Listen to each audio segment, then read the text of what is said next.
안녕하세요. 하루 필수 말씀 충전 하필큐티 조종환입니다. 오늘 함께 나눌 하나님 말씀은 마태복음 10장 1절에서 15절까지 말씀입니다. 예수님께서 12제자를 부르셔서 더러운 귀신을 제어하는 권능을 주시고 그들이 더러운 귀신을 쫓아내고 온갖 질병과 온갖 허약함을 고치게 하셨다라고 이렇게 이야기합니다. 여기에 이제 이 더러운 귀신을 제어하는 권능과 이 고치게 함, 이것이 연결되어져 있는 것을 우리가 확인을 하죠. 귀신과 질병은 어두움의 나라, 질서를 설명하는 것이라는 걸 우리가 지난 본문을 통해서 생각해 봤습니다. 예수님은 어둠의 나라들을 제어할 수 있는 권세를 주십니다. 이제 그들의 축기 사역과 또 치유 사역을 통해서 하나님 나라가 실제적으로 임하고 있다는 사실이 증명되게 될 겁니다. 12사도의 이름은 이러한데 첫째로 베드로라고 불리는 시몬, 그의 동생 안드레와 세베대의 아들 야고보와 그의 동생 요한과 빌립과 바돌로메, 도마, 세리마테, 알페오의 아들 야고보, 다데오, 열당원 시몬, 예수를 넘겨준 가룟사람 유다까지 이렇게 소개를 하고 있습니다. 우리가 열둘에 대한 의미는 여러 가지로 부여할 수 있을 거예요. 근데 이 생각해 보고 싶은 것은 이들이 새로운 이스라엘로 부름을 받은 상징으로 생각을 했을 때에 이들은 하나가 되기 결코 쉬운 이들은 아니었다라는 사실이에요. 이제 가장 큰 인물들 이제 두 사람을 생각을 해보면 세리 마테와 열혈당원 시몬이라고 이렇게 소개되어 있는 이 두 인물입니다. 세리 마테는 사실상 이제 로마의 부역자라고 그렇게 생각을 할 수 있을 거예요. 이제 세리라고 하는 직업 자체가 그렇게 굉장히 안 좋은 유대 사회에서 부정적인 평가를 받았던 인물이었습니다. 이 열혈당원이라고 하는 것은 이제 열심당이라고 불리는 이들인데 세리와 같이 이제 로마에 부역하는 자들을 무력적으로 처단하는 약간 자경당원 역할 같은 그런 인물들이었어요. 그렇기 때문에 하나님 나라에서 지금 이 두 사람이 함께 연합하여서 예수님의 제자로 소개되고 있는 것은 매우 인상적입니다.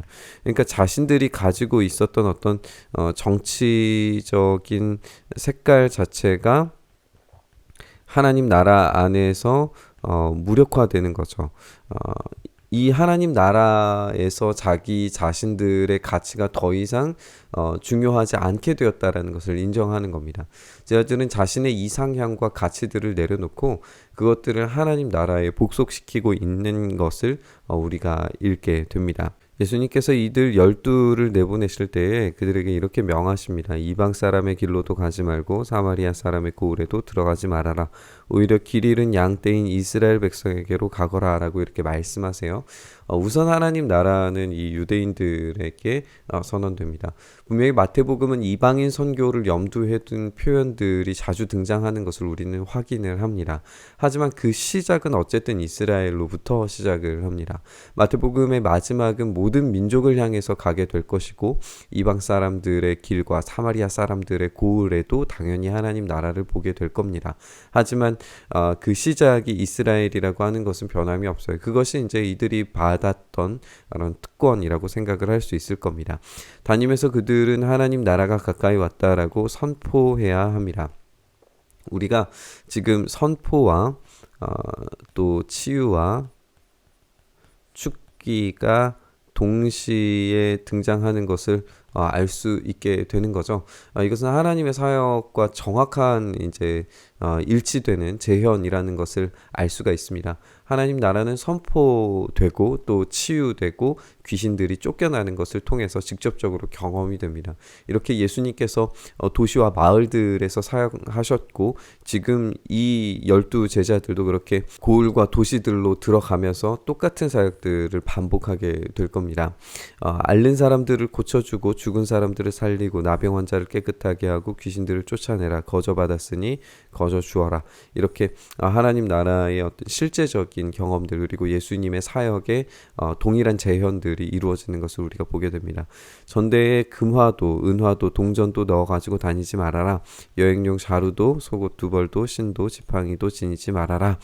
일꾼이 자기 먹을 것을 얻는 것은 마땅하다라고 이렇게 말씀하십니다. 여기에서 이제 이 표현을 우리가 한번 생각을 해볼 필요는 있는 것 같아요. 어떤 것도 가져서는 안 됩니다. 이 가져서는 안 되는 조건들을 우리가 생각을 해보면 당시 이제 이 지중해 문화에서 견유학파로 불렸던 사람들은 두 벌 외투, 하나의 지갑, 하나의 지팡이만을 소유할 수 있었어요. 그것도 굉장히 이제 금욕적인 모습이었는데 또 SNF파 같은 경우에는 무기 외에는 다른 아무것도 들고 다니지는 못했고 외투나 신발을 바꾸지 못하는 정도의 것을 이제 제시받았습니다. 그렇게 생각을 했을 때 지금 12제자들은 견유학파나 SNF파보다 훨씬 더 엄격한 명령을 받았다는 것을 알 수가 있어요. 오로지 하나님만을 의지하는 여행이어야 합니다.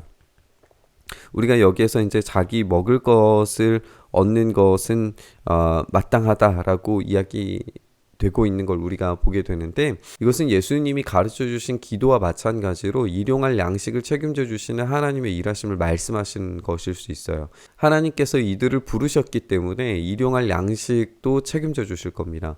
이렇기 때문에 제자들은 전적인 신뢰를 가지고 여행을 떠나야 돼요. 어떠한 조건들과 어떤 여행을 위한 준비들도 다 내려놓아야 됩니다. 오로지 하나님만을 의지할 수 있는 전적인 신뢰만이 지금 이 여행에서 필요한 유일한 조건입니다. 아무 고을이나 마을에 들어가든지 거기에서 마땅한 사람을 찾아내서 그곳을 떠날 때까지 거기에 머물러 있어라. 너희가 그 집에 들어갈 때에 평화를 빈다고 인사해라. 그래서 그 집이 평화를 누리기에 알맞으면 너희가 비는 그 평화가 그 집에 있게 하고 알맞지 않으면 그 평화가 너희에게 되돌아오게 하여라 라고 이렇게 말씀하십니다. 유대인들이 일상적으로 인사하는 말은 샬롬인데요. 그 샬롬과는 문맥적으로 차이가 날 수밖에 없다는 것을 우리가 이 본문을 통해서 확인을 하게 되죠. 본문의 평화는 조금 더 진취적인 하나님 나라의 임재에 대한 선언입니다. 구약에서 이 평안함으로 오느냐라고 하는 표현을 가끔 찾아볼 수가 있어요. 이 말은 뭐냐 하면 지금 갈등 상황에 놓여져 있는 두 상대가 샬롬 평안하냐라고 말하는 건데 이것은 전쟁이 아닌 다른 목적으로 왔냐라고 하는 질문이에요. 만약에 그 평안을 받아들이지 않으면 그 갈등 관계는 폭발해서 전투로 바로 이어지는 겁니다. 평화를 구하라라고 하는 부르심은 하나님 나라의 임재가 지금 세상 속으로 침투해 들어오고 있고 그 평화를 받아들이지 않을 때에 그들이 받게 될 심각한 피해를 예상해야 된다는 말이에요. 결국에는 합당한 하나님 나라의 평화가 거기에 임하지 않는다면 그 평화, 즉 하나님 나라는 제자들에게만 임하게 되고 받아들이지 않는 그 집이나 도시는 뒤에 살펴보는 것처럼 소돔과 고모라 심판과 같은 심각한 파괴를 경험하게 될 거예요. 왜냐하면 지금 이 두 갈등 상황에 놓여져 있는 하나님 나라와 사탄의 나라, 이 두 나라가 지금 갈등 관계에 있는데 지금 평안함으로 오느냐, 여기에서 평화를 누리기에 알맞은 것은 사탄의 나라를 버리고 하나님 나라에 온전히 편입되겠다라는 선언이 될 거예요. 만약에 여기에서 평안함으로 오느냐, 그것을 받아들이지 않겠다라고 했을 때에는 사탄의 나라에 소속된 사람으로서 하나님 나라와 전쟁을 치르겠다라고 하는 선언이 돼버리고 마는 거예요. 그랬을 때에 지금 이 평안함으로 오느냐라고 하는 이 말에서 사람들은 하나님 나라가 지금 임하고 있는 것을 눈으로 확인을 했고 그 안에 내가 들어가고 싶습니다라고 하는 그런 선언이 되는 거예요. 그래서 누구든지 너희를 영접하지 않거나 너희 말을 듣지 않거든 그 집이나 그 고을을 떠날 때에 너희 발에 묻은 먼지를 떨어버려라. 이것은 책임이 없음을 보여주는 행위입니다.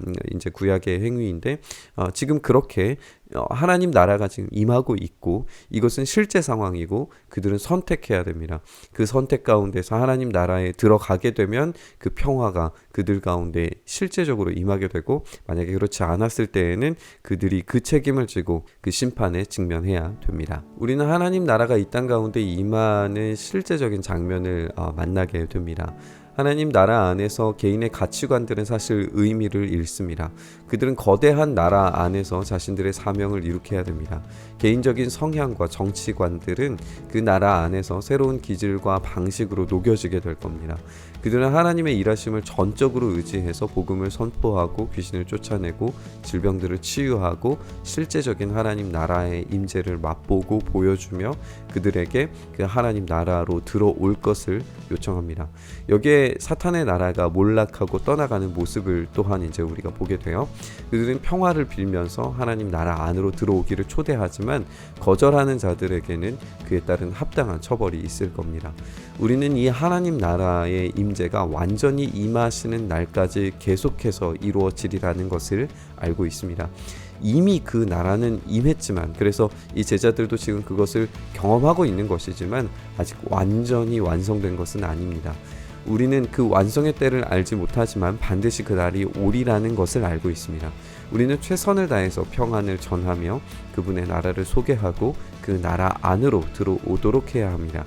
그 평안을 받아들이지 않는 자들이 당하게 될 최후의 책임의 몫은 그들에게 돌아가게 될 겁니다.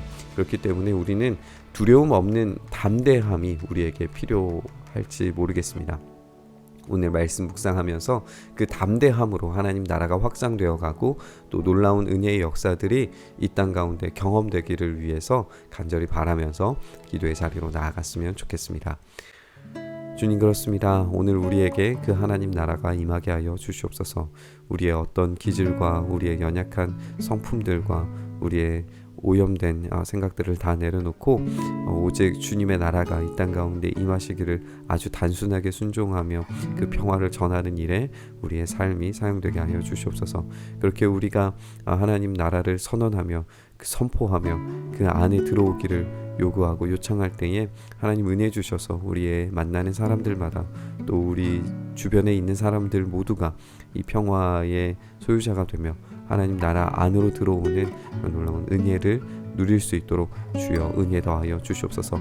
그렇게 하나님 나라가 점점 더 확장되어 가며 그 풍성한 은혜를 누리는 사랑하는 형제 자매들이 늘어나게 하시기를 간절히 바라고 소망하며 우리 주님 예수님 이름으로 기도드리옵나이다. 아멘.